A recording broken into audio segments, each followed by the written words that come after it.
Joining me now on the telephone is Mark Bauerlein, a professor at Emory University, an executive editor of First Things magazine, a Trump supporter. Mark, a president hasn't addressed the NRA since Ronald Reagan back in the early 1980s. What brings President Trump to Atlanta to address the NRA this time around?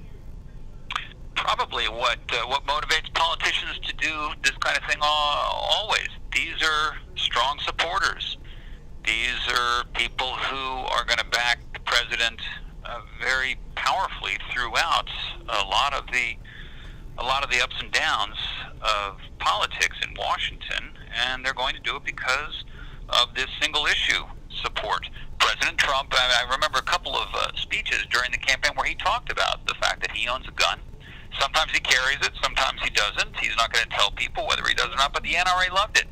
And gun owners loved it, especially in contrast to Hillary's and President Obama's strong support for the restrictions on gun control.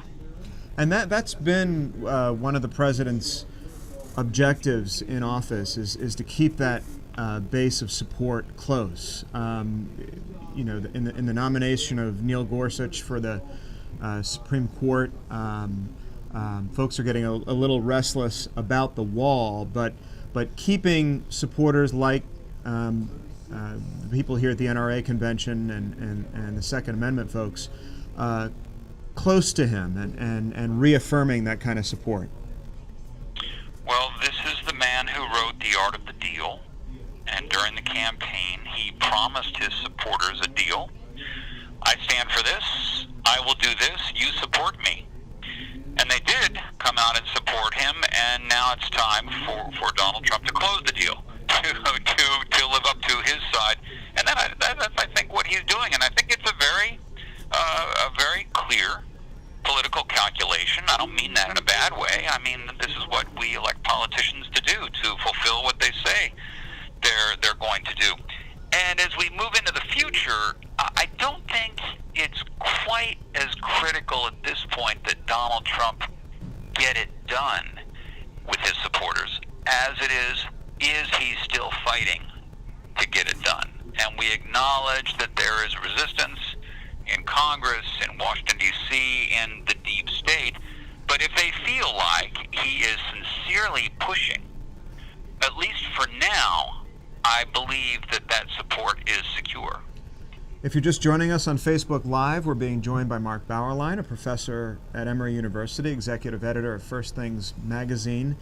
It's interesting, Mark, how a president of the United States hasn't addressed the NRA since the early 1980s. I mean, is doing so, is that a controversial thing for a Republican president to do?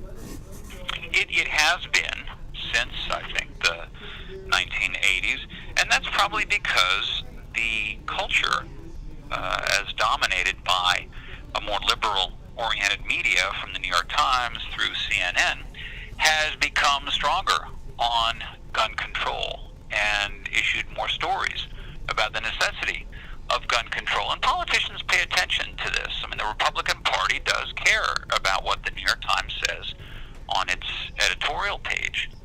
The Republican politicians do care what the news stories say about them to the folks back home. Donald Trump broke that pattern.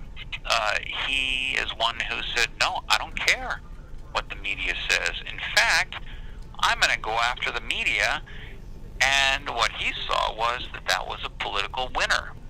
If other Republican politicians are paying attention, they might make the same calculation, and we may see a little more open fraternization going on with groups like the NRA.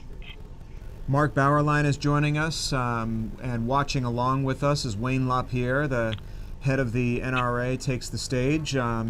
He is only one speaker in advance of President Trump, who's en route as we speak over to the Georgia World Congress Center. We're going to hear Lee Greenwood sing in just a moment. Mark, no mistake also that this is kind of one-stop shopping for the president, as he not only addresses the NRA, but he gets behind Karen Handel, who's running for the congressional seat once occupied by his Health and Human Services Secretary. He's going to attend a private fundraiser for Karen Handel after his speech today. So, two events kind of bundled in one here, but Karen Handel is going to need his support, especially given how close Jon Ossoff came to winning the seat outright.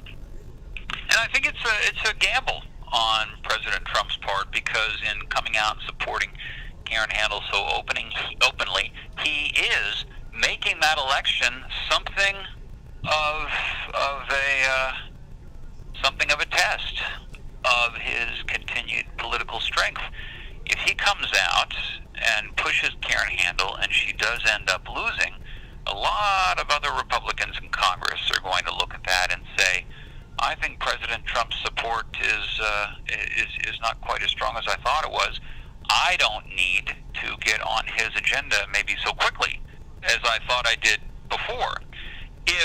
If she does win, that really only strengthens his hand, especially when you look at the degree to which Democrat liberal money has poured into that district and pushed the candidacy. They've made it a test of Donald Trump, and what I've seen, the media, the Washington Post and New York Times and others are very eager to see the possibility of a loss in Georgia being pinned on Donald Trump's popularity.